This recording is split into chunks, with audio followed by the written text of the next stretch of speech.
एक हाथी के मालिक ने अपनी 5 करोड़ की संपत्ति अपने दोनों हाथियों के नाम कर दी है। अब उन्होंने ऐसा क्यों किया है, क्या है पूरा मामला, आपको हम बताते हैं। नमस्कार, आप देख रहे हैं उत्तराखंड तक और मैं हूं आपके साथ सरिता तिवारी। हाल ही में 95वें फिल्मी जगत के सबसे बड़े पुरस्कार सम्मेलन में भारत की डॉक्यूमेंट्री द एलिफेंट विस्परर ने ऑस्कर जीता है, जिसके बाद पूरे देश में खुशी का माहौल है।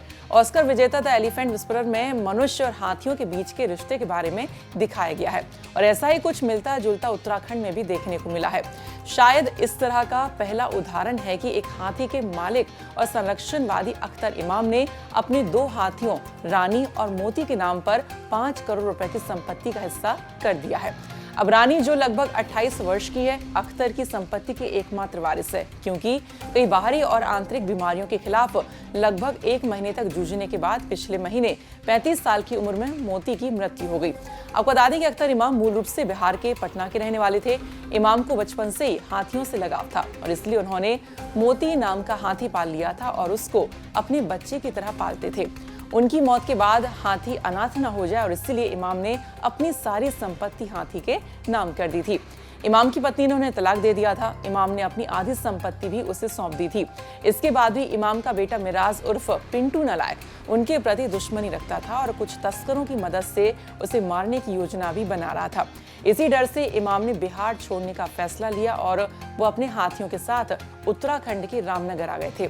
यहाँ उन्होंने ऐरावत फाउंडेशन की स्थापना की। अख्तर ने अपने एक पुराने वीडियो में कहा था कि वो नहीं चाहते हैं कि उनके हाथियों के मरने पर वे अनाथ हो जाएं।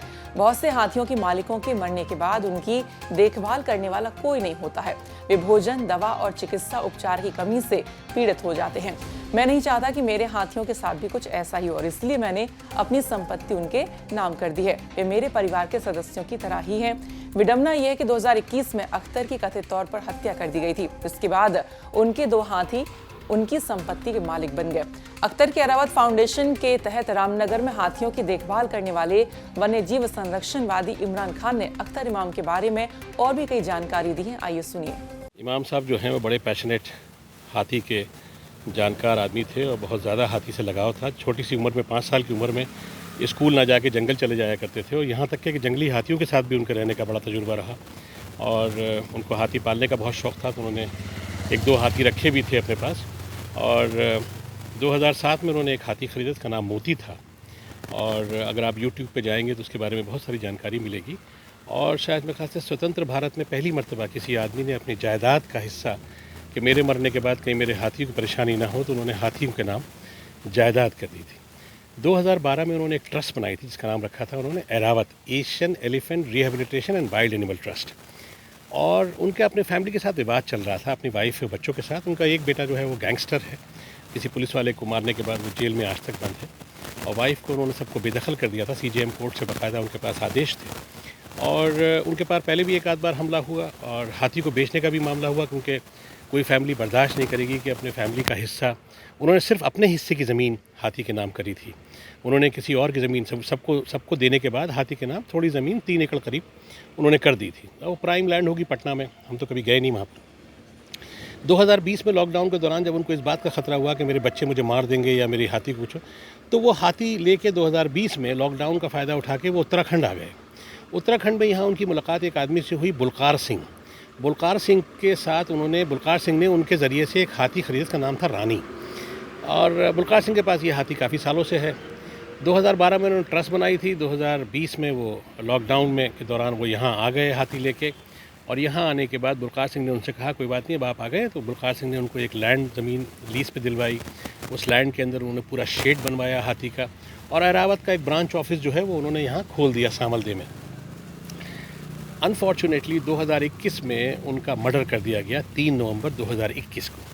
हाथी बिल्कुल अनाथ हो गया। तो फॉरेस्ट डिपार्टमेंट ने मुझको बुला के कहा कि भाई आप वहाँ रहते हैं और आप कंजर्वेशनिस्ट हैं, तो आप इस हाथी की देखभाल कीजिए। तो मैंने उस हाथी की देखभाल करना शुरू करी। अच्छा, वो हाथी जब उन्होंने लिया था 2007 में, तब से उसको बचपन से उसके पैर में कोई प्रॉब्लम थी, चाहे वो टूटा था या उसके लिगामेंट रप्चर था या कोई और जेनेटिक डिसऑर्डर था। तो वो अपना एक पैर जो है वो घुमा के चलता था हमेशा से। अच्छा, हाथी या घोड़े के साथ हमेशा से एक परछाई रहती है कि अगर आगे वाले किसी पैर में कोई अगर परेशानी है तो बाकी का वज़न जो है वो दूसरे पैर पे डालता है। अच्छा, इन जानवरों में लगभग 60 से 65% वज़न जो है वो अगले पैरों में आता है और बाकी का वज़न पिछले पैरों में आता है। तो अगर अगला पैर कोई भी इंजर्ड है जिसमें पूरा पैर डाला, दूसरे पैर पे अब आप सोचिए कि 2007 से लेके और 2023 तक वो एक पैर से ज़्यादा वज़न डालता था। इस बीच में वो 1-2 बार गिर भी गया था, वो मस्त में भी आ गया था, मकना हाथी था मेल।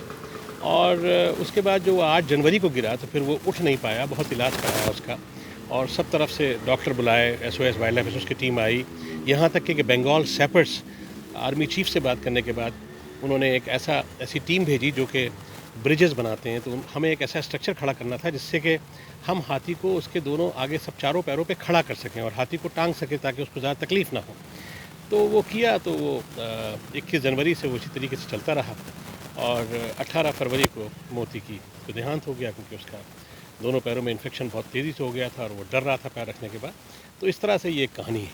अब ये जो है लाइमलाइट में इस वजह से आई कि अभी जो आपने सुना होगा कि तमिलनाडु में किसान ने अपने खेत को बचाने के लिए तार बाड़ की थी, इसमें करंट छोड़ दिया था और एक हाथी का बच्चा रघु जिसका नाम, उसने अपने सामने अपनी माँ को मरते देखा करंट से और फिर किसी ने उसको पाला, उसको रघु को, और वो एक फ़िल्म बनी एलिफेंट विस्पर करके जिसको कि ऑस्कर मिला और देश के प्रधानमंत्री ने उसको बहुत सराहा। तो हो सकता है कि आगे आने वाले दिनों में देश के प्रधानमंत्री इसमें अगर इंटरेस्ट और लेंगे तो मैं समझता हूँ जो और हाथी वो बच जाए जिनकी हालत ऐसी हो, अनाथ जो हाथी हो गए हैं। अब हाथी अगर है तो उसको अब ख़त्म तो नहीं कर सकते, जब तक वो ज़िंदा है उसको तो पाला जाएगा, उसको खाना खिलाया जाएगा। मेरे पास कोई ना फंड्स थे, ना मुझे किसी ने फ़ंड दिए, सरकार ने मुझे ज़िम्मेदारी तो दे दी लेकिन मुझे कोई फ़ंड्स नहीं दिए। तो मैं अपनी तरफ से जो कर सकता था मैंने करा, हाथी के इलाज के लिए भी और दवाई के लिए भी। मैं छोटा सा आदमी हूँ, एक होम स्टे चलाता हूँ, 3.5 लाख रुपए मेरा ही खर्च हुआ उस हाथी को ठीक करने के लिए।